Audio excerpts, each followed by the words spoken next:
क्या आपने कभी सोचा है कि हमारे मन में बुरे और डराने वाले विचार कहाँ से आते हैं? ऐसा क्या है या कौन है जो आपके मन को बेचैन कर देता है? वैसे आपको ये जानकर हैरानी होगी कि ये सब कुछ आपके खुद की वजह से नहीं होता है। तो आखिर इन सब के पीछे कौन है और क्या हम उससे डील कर सकते हैं या फिर हम अपने थॉट्स को कंट्रोल कर सकते हैं?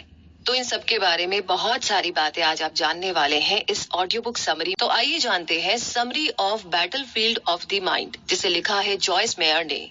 और इस समरी की अगर बात करें तो यहाँ पर आप जानेंगे कि कैसे शैतान आपके माइंड में आपसे एक जंग लड़ रहा है।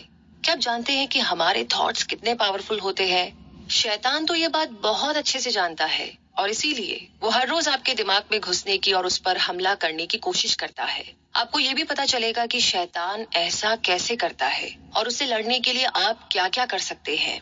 आगे आप ये भी जानेंगे कि इन सब में भगवान का क्या रोल है। आपको उनके रहस्यमय तरीकों के बारे में पता चलेगा। इस समरी के खत्म होते होते आपके पास उस शैतान को हराने के हथियार होंगे और आप उसके साथ आधी जंग भी जीत चुके होंगे। तो आइए बिना देर किए जंग के मैदान में चलते हैं और इस जर्नी को शुरू करते हैं। The mind is the battlefield, यानी कि इस समरी की ऑथर जॉयस जब बाइबल पढ़ रही थी तो उन्होंने कुछ महसूस किया। बाइबल में भगवान के शब्दों में कई सारी बातें ऐसी लिखी हुई थी जो इंसान के माइंड की पावर के बारे में बताती है। इसका एक एग्जाम्पल है प्रोवर्ब्स चैप्टर 23 वर्स 7। बाइबल के किंग जेम्स के वर्जन में ये कहा गया है कि एक आदमी अपने दिल में जो सोचता है वो वैसा ही बन जाता है। हमारे विचार हमारे एक्शन को कंट्रोल करते हैं। नेगेटिव माइंडसेट होने से नेगेटिव जीवन ही मिलेगा, लेकिन भगवान पर ध्यान फोकस करना हमें पॉजिटिव माइंडसेट देगा। पॉजिटिव माइंड के जरिए हम उस रास्ते को देखना शुरू कर देंगे जो भगवान ने हमारे लिए बनाया है और उस पर चलने लगेंगे। इफिसियों चैप्टर 6 वर्स 12 का शास्त्र कहता है कि असल में हर इंसान एक जंग लड़ रहा है। अब ये कोई आम जंग नहीं है जहाँ पर खून बहाए जाते हैं, बम गिराए जाते हैं। बाइबल में जिस जंग का जिक्र किया गया है वो शैतान और उसकी सेना के साथ हमारी स्पिरिचुअल यानी आध्यात्मिक जंग है। शैतान अक्सर हमें धोखा देने की कोशिश करता है। वो हर उस चीज को दिखाता है जो झूठी है। शैतान कभी हमसे तुरंत झूठ नहीं बोलता, वो अपना समय लेता है क्योंकि आपको कमजोर करने के लिए वो एक शानदार प्लान बना रहा होता है। शैतान धीरे धीरे हमारे मन में डाउट, डर, शक जैसे बीज बोने लगता है। शुरुआत में हमें इसका एहसास नहीं होता, लेकिन बाद में यह हमें अपनी गिरफ्त में लेने लगता है, हमें चारों ओर से घेरने लगता है। शैतान में बहुत पेशेंस होता है। वो हमारे मन में जैसे एक किला बना लेता है और भगवान के बारे में जो हमारा विश्वास और विचार है उसे झूठा साबित करने में लग जाता है। इस किले का मकसद है हमें हराना। ये किला ऐसा एरिया है जिसमें हम अपने गलत विचारों के द्वारा कैद हो जाते हैं। ये सब हमारे माइंड में चलता रहता है। मन इसके जंग का मैदान बन जाता है। आइए इसे एक कहानी से समझते हैं जहां पर आप देख पाएंगे कि मार्था और जॉश की दुखी शादीशुदा जिंदगी में मन की लड़ाई कैसे होती है। मार्था जॉश से खुश नहीं थी। वो दोनों हमेशा झगड़ते रहते और एक दूसरे को कड़वी बातें सुनाते रहते। यहाँ तक कि उनके 2 बच्चे भी इस नफरत और तनाव को महसूस करने लगे थे। मार्था जॉश को घर का हेड नहीं बनने देना चाहती थी। वो अपनी जिंदगी को खुद चलाने वाली इंडिपेंडेंट औरत थी। वो सोचती थी कि हमेशा हर फैसला लेने का अधिकार सिर्फ उसके पास होना चाहिए। अब आप सोच रहे होंगे कि ऐसी हालत में मार्था को भगवान की शरण में जाना चाहिए। भगवान इस यात्रा में उसकी मदद करेंगे।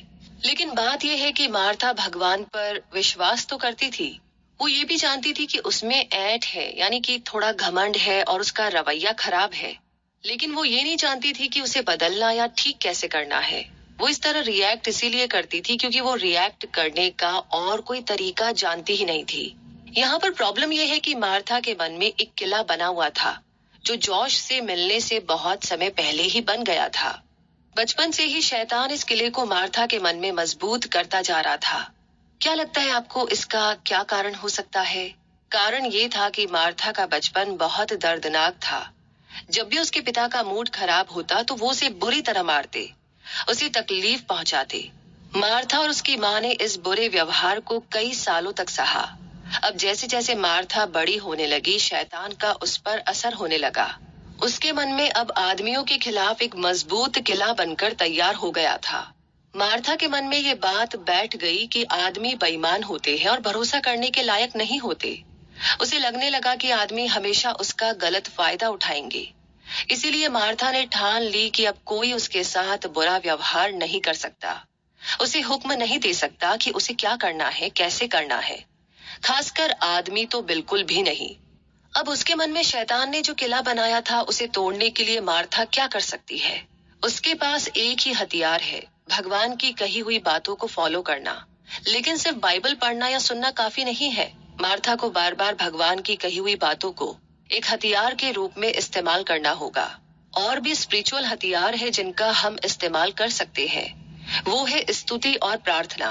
जितना ज्यादा आप भगवान की सेवा करेंगे, उनके गुण गाएंगे और उनकी कही हुई बातों को फॉलो करेंगे, उतना ही ज्यादा आप अपने विचारों और शब्दों की इम्पोर्टेंस को जान पाएंगे। इन बातों को फॉलो करने से आप जानेंगे कि वो पवित्र आत्मा हमेशा आपको गाइड करके सही रास्ता दिखाने के लिए तैयार रहती है। इंसान शरीर के मन की बातों पर ध्यान लगाता है, लेकिन स्पिरिचुअलिटी हमें आत्मा की बातों पर मन लगाना सिखाती है। आपकी सेवा या स्तुति ऐसी नहीं होनी चाहिए जिसे आप सिर्फ करने के लिए कर रहे हैं, बेमन से। आपको इसे पूरे मन से, सच्चे दिल से करना है। प्रार्थना का मतलब होता है मांगना, भगवान से बात करना।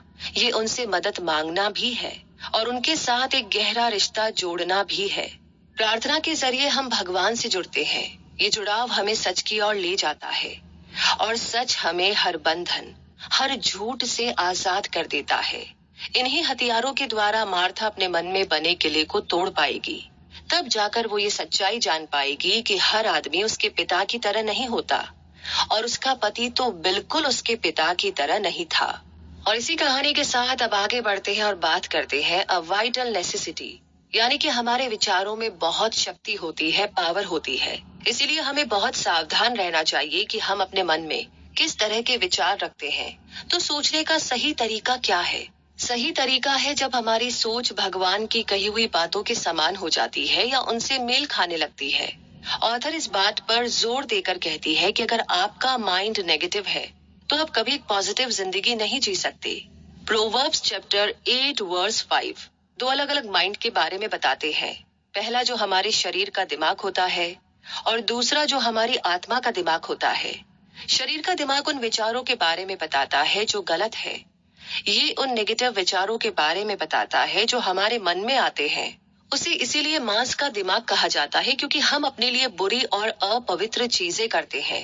हम अपने शरीर की इच्छाओं को पूरा करने लगते हैं, भले ही वो भगवान की कही हुई बातों के खिलाफ ही क्यों ना जाता हो। ये मांस का दिमाग हमें पॉजिटिव जीवन जीने से रोक देता है, जबकि आत्मा के दिमाग की सुनना ज्यादा जरूरी है, क्योंकि ये भगवान की तरह सोचने जैसा है, जिससे पवित्र आत्मा संतुष्ट हो जाती है। मान लीजिए कि आपको अपने बैंक से कॉल आता है कि आपने अपने अकाउंट से $850 ज्यादा निकाल लिए हैं। इसे सुनकर आप बहुत हैरान और शर्मिंदा हो जाते हैं। आपको याद आता है कि शायद इस महीने आप अपने अकाउंट में पैसे जमा कराना भूल गए। आप जल्दी से बैंक पहुंचकर पैसे जमा करते हैं और इस मुद्दे को तुरंत हल करने से आगे और मुश्किलें खड़ी नहीं होगी। तो इसी तरह ऑथर सलाह देती है कि आप अपने मन को भी नया बनाएं। अगर आप सालों से गलत ढंग से सोच रहे हैं तो आपका जीवन अनऑर्गेनाइज्ड बनकर के रह जाएगा। एक बात हमेशा याद रखिए कि आपका जीवन तब तक ऑर्गेनाइज्ड नहीं बन सकता जब तक आपका मन ऑर्गेनाइज्ड नहीं बनेगा। शैतान ने आपके मन में जो किला बना लिया है उसे तोड़ने के लिए आपको सीरियस होना पड़ेगा। आपको भगवान की बताई हुई बातें, उनकी स्तुति और प्रार्थना के हथियारों का इस्तेमाल करके उस किले को तोड़ना होगा। अपने मन को पॉजिटिव बनाने के लिए भगवान से मदद मांगे। पवित्र आत्मा आपकी मदद करेगी। उन पर विश्वास करें। आप अकेले शैतान को नहीं हरा सकते और इसीलिए भगवान में विश्वास करने के लिए सही सोचना बहुत जरूरी है। ये बिल्कुल जिंदा रहने के लिए दिल की धड़कन जितना जरूरी है। जिस तरह आपके फिजिकल शरीर को जीने के लिए खाने की जरूरत होती है, उसी तरह आपके स्पिरिचुअल जीवन को भी पोषण की जरूरत होती है।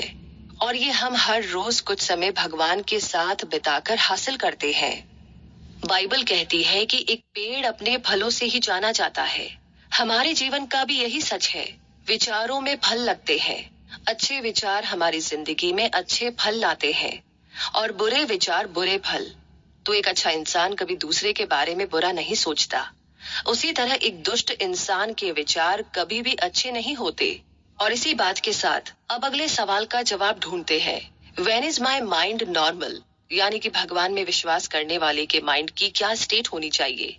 इस सवाल में गोता लगाने से पहले आपको इस प्रिंसिपल के बारे में पता होना चाहिए कि मन आत्मा की मदद करता है। जब कोई इंसान भगवान का अपने जीवन में स्वागत करता है तो पवित्र आत्मा उस इंसान में रहना शुरू कर देती है। बाइबल के अनुसार ये पवित्र आत्मा भगवान के मन में भी बसती है। इसीलिए आत्मा हमें भगवान के ज्ञान को पाने में मदद करती है। ये आत्मा हम सबसे और भगवान के साथ जुड़ी हुई है। जब आत्मा हमें भगवान का ज्ञान देती है तो हमें सच्चाई का पता चलता है। हालांकि आत्मा हमें ज्ञान देना चाहती है, लेकिन वो हमेशा कामयाब नहीं हो पाती। इसका कारण है कि हम इतने बिजी हो गए हैं कि हमारा मन उन बातों पर ध्यान ही नहीं देता या उसे याद नहीं रखता जो आत्मा हमें बताती है। एक मन जो हमेशा बिजी रहता है वो अब नॉर्मल मन होता है। एक नॉर्मल माइंड तब होता है जब वो आत्मा की बातों को सुनता है। ऐसा मन शांत और रिलैक्स होता है। एक नॉर्मल मन के अंदर डर, चिंता या बेचैनी जैसी नेगेटिव भावनाएं नहीं होती है। जॉयस ने अपने जीवन में हमेशा भगवान से ज्ञान मांगा है, लेकिन वो ये समझ ही नहीं पाई कि उसके अंदर जो आत्मा बैठी है वो तो उसे कब से वही दे रही है जो वो भगवान से मांग रही थी। लेकिन वो ये समझ ही नहीं पाई कि उसके अंदर जो आत्मा बैठी है वो तो उसे कब से वही दे रही है जो वो भगवान से मांग रही थी। वो अपने आत्मा की आवाज इसीलिए नहीं सुन पाई क्योंकि उसका मन बहुत बिजी था। वहां पर बहुत उथल पुथल मची हुई थी। मान लीजिए कि कमरे में दो लोग हैं। पहला आदमी दूसरे के कान में कुछ फुसफुसाने की कोशिश कर रहा है, लेकिन दूसरा आदमी इसे सुन नहीं पा रहा क्योंकि कमरे में बहुत शोर हो रहा था। बिल्कुल ऐसा ही होता है जब आत्मा और परमात्मा हमसे बात करने की कोशिश करते हैं। आत्मा बहुत कोमल होती है, उसकी आवाज धीमी होती है। इसीलिए हमें अपने मन को जितना संभव हो सके उतना शांत बनाना चाहिए ताकि हम ये सुन सके कि आत्मा हमसे क्या कहना चाहती है। शैतान जानता है कि आपका मन और आत्मा साथ मिलकर काम कर रहे हैं। वो इस पर रोक लगाने के लिए आपके मन में एक जंग छेड़ देता है। वो आपके मन में लगातार डर और चिंता के बीच बोता जाता है। आप जितना अपने विचारों के बारे में सोचते हैं आपका मन उतना ही थकने लगता है। इस थकान की वजह से वो आत्मा की धीमी आवाज को सुन ही नहीं पाता। इसलिए नॉर्मल माइंड वो है जिसमें शांति है और जो थका हुआ नहीं है। इसी के साथ आगे बढ़ते हैं और बात करते हैं द माइंड ऑफ क्राइस्ट की। अब आपको ये कैसे पता चलेगा कि आपके विचार सही है या नहीं? तो ये चैप्टर आपको बताएगा कि जब जीसस धरती पर थे तो वो कैसे सोचते थे। जीसस के विचारों पर एक नजर डालने से आपके लिए उनके नक्शे कदम पर चलना आसान हो जाएगा। आप सोच रहे होंगे कि ये तो नामुमकिन है। जीसस की तरह सोचना तो बिल्कुल भी संभव नहीं है। वो तो परफेक्ट थे, लेकिन भगवान ने हमें उन लाखों आशीर्वाद से भी ऊपर एक आशीर्वाद दिया है। जन्म के वक्त हमें एक नया स्वभाव दिया गया था। ये भगवान का स्वभाव है। बाइबल का कहना है कि भगवान की बातों को फॉलो करना और उनके बताए रास्ते पर चलने से हमें कई चीजें मिलेगी, जैसे उनकी आत्मा, एक नया दिल और एक नया दिमाग। अब इसका क्या मतलब है? तो प्रोवर्ब्स चैप्टर 8 वर्स 6 में कहा गया है कि मांस का मन आपको एक बुरे अंत तक ले जाता है और आत्मा का मन जीवन की ओर ले जाता है। जीसस जैसा मन बनाने के लिए जिंदगी और मौत के बीच के फर्क को जानना ही अपने आप में एक बहुत बड़ी जीत है। मान लीजिए कि एक आदमी ने आपके साथ कुछ बुरा किया। जैसे ही आप उसके बारे में सोचते हैं तो आपका गुस्सा तेज हो जाता है। आप खुद से कहते रहते हैं कि आप उस आदमी से कितनी नफरत करते हैं। अगर आपका मन आत्मा का मन होगा तो आप ऐसे बुरे विचारों को मन में आने ही नहीं देंगे, क्योंकि जब आप गौर से देखेंगे तो आपको पता चलेगा कि आप कितनी नफरत से भर गए हैं। इससे आप परेशान होंगे, बेचैन होंगे और आपका सिर भी दर्द कर सकता है। दूसरी ओर आत्मा का मन आपको यही बताएगा कि आपको जिंदगी में कितनी चीजें मिली है, आप कितने भाग्यशाली हैं। जीसस जैसी सोच रखने का एक तरीका है पॉजिटिव विचार बनाए रखना, क्योंकि आपका मन बहुत पावरफुल होता है। इसीलिए इसे सिर्फ पॉजिटिव विचारों से ही भरना चाहिए। इसे आप पॉजिटिव माइंडसेट और नजरिया बनाकर अचीव कर सकते हैं। जीसस इसका परफेक्ट एग्जाम्पल है। उन्होंने धरती पर अपने समय के दौरान बहुत दुख झेला। लोगों ने उनसे झूठ बोला, उनके साथ धोखा किया और उन्हें अकेला छोड़ दिया। एक ऐसा भी वक्त था जब जीसस बिल्कुल अकेले पड़ गए थे और उनका मजाक उड़ाया जा रहा था। फिर भी उन्होंने पॉजिटिव नजरिया बनाए रखा। वो हमेशा अपने आसपास के लोगों में, अपने फॉलोअर्स में जोश और जुनून भरकर उन्हें एनकरेज करते रहते थे। भगवान चाहते हैं कि हम हमेशा पॉजिटिव बने रहे। शैतान हमें दुखी करना और दबाना चाहता है। ऐसा वो नेगेटिव विचारों के साथ हमारे मन पर हमला करके करता है। अब आप डिप्रेशन से कैसे जूझते हैं? तो पहले ये जान ले कि डिप्रेशन का मेन रीजन क्या है। संभावना है कि ये शैतान का आपके दिमाग पर हमले की निशानी है। दूसरा, इस बात को स्वीकार करे, एक्सेप्ट करे कि डिप्रेशन हमारे अंदर से जिंदगी चूस कर हमें बेजान कर देता है और हमें एक जिंदा लाश बना देता है। ये आप में डर भरकर आपको पावरलेस महसूस कराता है। जितने लंबे समय तक डिप्रेशन आपके साथ रहेगा, उतना ही आपके लिए इसे अपनी जिंदगी से दूर करना मुश्किल होता जाएगा। तीसरा, अपनी जिंदगी के अच्छे समय को याद करें। अपनी जिंदगी के अच्छे पलों के बारे में सोचने से आपको उम्मीद मिलेगी। डिप्रेशन अपने साथ जो अंधेरा लेकर आता है, ये उसमें बिल्कुल एक दिए की रोशनी की तरह काम करेगा, जो आपके उदास मन में उजाला फैला देगा। पॉजिटिव यादें शैतान को हराने के लिए कुछ आइडिया भी दे जाती है। चौथा है, बुरे वक्त में अपने स्पिरिचुअल हथियारों का इस्तेमाल करें। याद रखिए कि भगवान की प्रार्थना और स्तुति आपके हथियार है। अपने हाथों को ऊपर उठाए और भगवान से प्रार्थना करें। ज्यादातर लोग उदास इसलिए हो जाते हैं क्योंकि उन्हें जो चाहिए उसकी तलाश वो गलत जगहों पर करते हैं। उन्हें सिर्फ भगवान की जरूरत है। उनसे बात करने से उन्हें रास्ता दिखाई जरूर देगा। अब आगे बात करते हैं विल्डरनेस मेंटालिटी 1। मेरा व्यवहार गलत हो सकता है, लेकिन ये मेरी गलती नहीं है। बाइबल में बताया गया है कि इजरायलियों पर जंगल की मानसिकता हावी हो गई थी। उन्होंने जंगल में 40 साल बिता दिए, जबकि उनका सफर सिर्फ 11 दिन में खत्म हो जाता। जंगल की मानसिकता का मतलब है बेकार में इधर उधर भटकना, जो हमें आगे बढ़ने या प्रोग्रेस करने नहीं देता। जॉयस ने महसूस किया कि यही मानसिकता हम सभी में मौजूद है। यहाँ उनके कहने का मतलब है कि हम किसी भी सिचुएशन में इतने लंबे समय तक अटक कर रह जाते हैं कि आगे ही नहीं बढ़ पाते। हमें कुछ अचीव करने में सालों लग जाते हैं, जबकि हम उसे बहुत कम समय में हासिल कर सकते थे। इस तरह की मानसिकता होना गलत है। ये हमें खुद को इम्प्रूव करने से रोकती है। दूसरी ओर, सही मानसिकता हमें बेहतर बनाती है। कलोशियंस का एक पैसेज हमें सिखाता है कि हमें एक परमानेंट राइट माइंडसेट रखना चाहिए। ये हमें उस रास्ते पर ले जाता है जो भगवान ने हमारे लिए बनाया है। इस तरह की मानसिकता जो काफी लोगों में कॉमन है, वो है अपने एक्शन की कोई जिम्मेदारी नहीं लेना। ये समय की शुरुआत से ही चला आ रहा है, जब भगवान ने एडम और ईव से सवाल किया था कि उन्होंने वो फल क्यों खाया जिसे खाने के लिए मना किया गया था। तो वो दोनों एक दूसरे को ही दोषी बताने लगे। उन्होंने शैतान को भी दोषी ठहराया। उन दोनों ने अपनी गलती नहीं मानी। जॉयस कहती है कि एक वक्त था जब उनकी भी यही मानसिकता हुआ करती थी। उन्होंने इसे खुद में और अपने पति डेव में देखा था। उस वक्त जॉयस ये प्रार्थना करती थी कि उनके पति बदल जाए। जब उन्होंने बाइबल पढ़ना और प्रार्थना करना शुरू किया, तो उनकी आत्मा ने कहा कि उनके पति में नहीं, दोष खुद उनमें था। किसी को ये स्वीकार करना पसंद नहीं है कि वो गलत है, लेकिन जॉयस ने इस बात को हल्के में नहीं लिया। 3 दिनों तक वो बहुत रोई। भगवान ने जॉयस को ये दिखा दिया था कि उनके साथ रहना कितना मुश्किल था। उन्होंने खुद देखा कि वो कितना कंट्रोल करती थी, कितना डिमांड करती थी और लगभग हर चीज के लिए शिकायत करती रहती थी। ये महसूस होने के बाद उन्होंने खुद पर काम करना शुरू किया। अक्सर आप सेम प्रॉब्लम्स को सॉल्व करने में अटके रह जाते हैं, क्योंकि आप खुद को बदलने पर विचार ही नहीं करते। आपके मन में अनगिनत अगर, काश जैसे सारे शब्द चलते रहते हैं, जिनमें आप चाहते हैं कि दूसरे तो बदल जाए, लेकिन आप नहीं बदलना चाहते।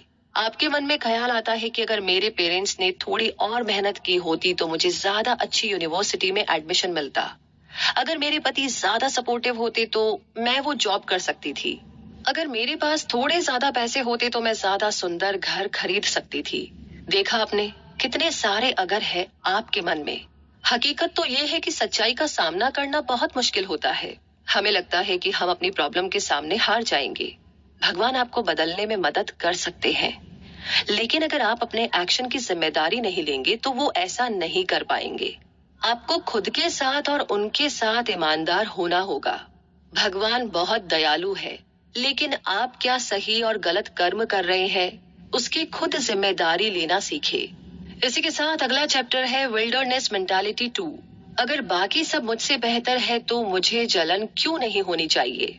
तो यहाँ पर हम हमेशा दूसरों से अपनी तुलना करते हैं, कंपैरिजन करते हैं। इस वजह से धीरे धीरे हमारे अंदर जलन की भावना घर करने लगती है।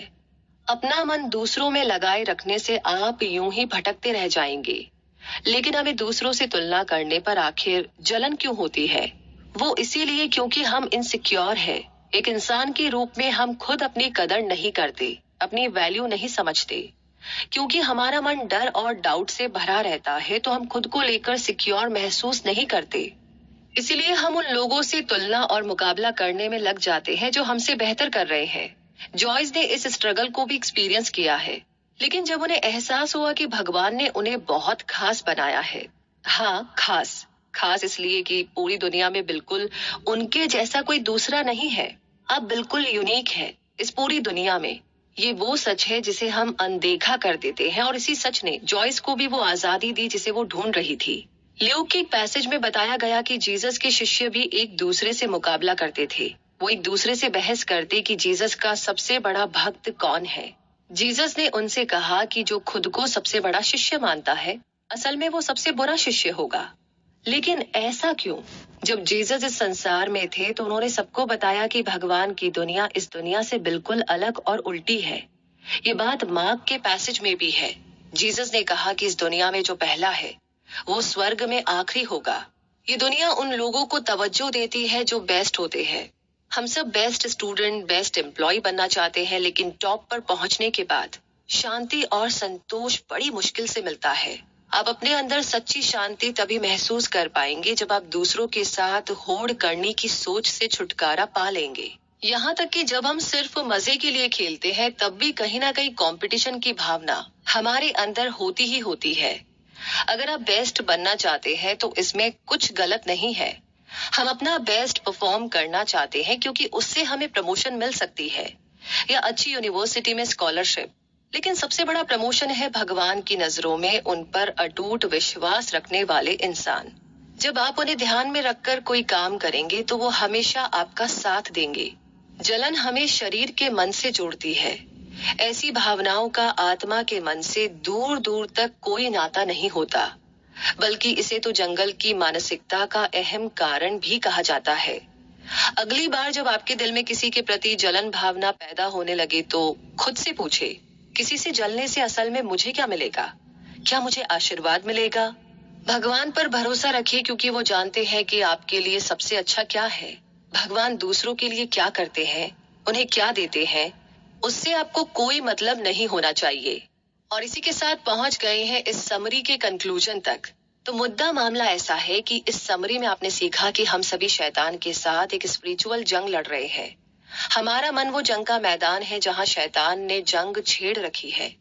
उसे हमें मन के मैदान में ही लड़कर के हराना है। हर वो विचार जो भगवान के खिलाफ है और खुद को भगवान के ज्ञान से भी ऊपर मानती है, उसे आपको जड़ से उखाड़ कर फेंकना है। असली प्रॉब्लम हमारे व्यवहार और विचार में होती है, और शैतान जानता है कि अगर उसने हमारे विचार को कंट्रोल कर लिया तो हमारे एक्शन को भी कंट्रोल कर लेगा। इसीलिए वो ये जंग हमारे मन में लड़ता है। शैतान जानता है कि हमारा माइंड कितना पावरफुल है। वो हमारे मन में ऐसे किले बनाने लगता है जो हमें नेगेटिव बातें सोचने के लिए मजबूर करती है। भगवान ने हमें शैतान से लड़ने के लिए हथियार दिए हैं, जो है भगवान की कही हुई बातों को एक्सेप्ट करना, प्रार्थना करना और भगवान की स्तुति करना। पॉजिटिव माइंड बनाना थोड़ा मुश्किल जरूर हो सकता है, लेकिन नामुमकिन बिल्कुल नहीं है। और भगवान ये उम्मीद नहीं करते कि आप इसे पाने के लिए अकेले ही संघर्ष करते रहे। इसलिए उनसे मदद मांगे। बिना आवाज के भी दिल से निकली हुई सच्ची पुकार भगवान सुन लेते हैं। शैतान हमेशा आपके दिमाग पर हमला करता रहेगा, इसीलिए भगवान से ताकत मांगे। खुद को भगवान को समर्पित कर दे क्योंकि वो बहुत दयालु है।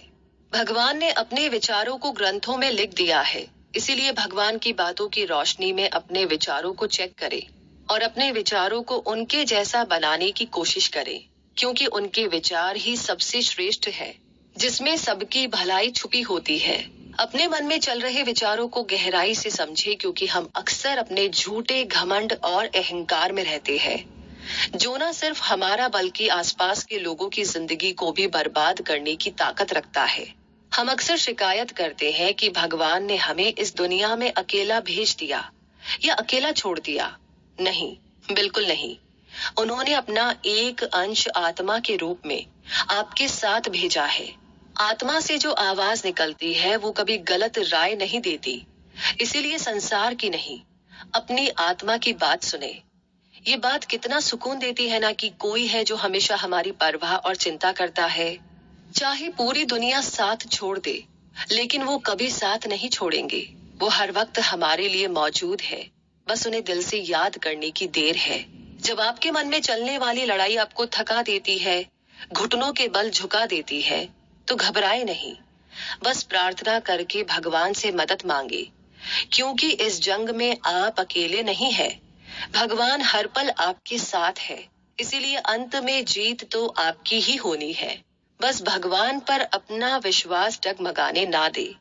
और इसी लाइन के साथ ये समरी यहीं पर समाप्त होती है। इस समरी के बारे में आप क्या कहना चाहते हैं, इसके बारे में आपकी क्या राय है, कमेंट बॉक्स में लिख करके जरूर शेयर करें। और आगे किस बारे में जानना चाहते हैं वो भी हमें जरूर बताएं। और साथ ही अपना ढेर सारा प्यार आप हमें देते रहिए गूगल प्ले में रिव्यूज देकर। इसके अलावा आप हमसे कुछ कहना चाहते हैं, हमें बताना चाहते हैं, गीगल के लिए आपके पास कोई आइडिया है, तो प्लीज आप हमें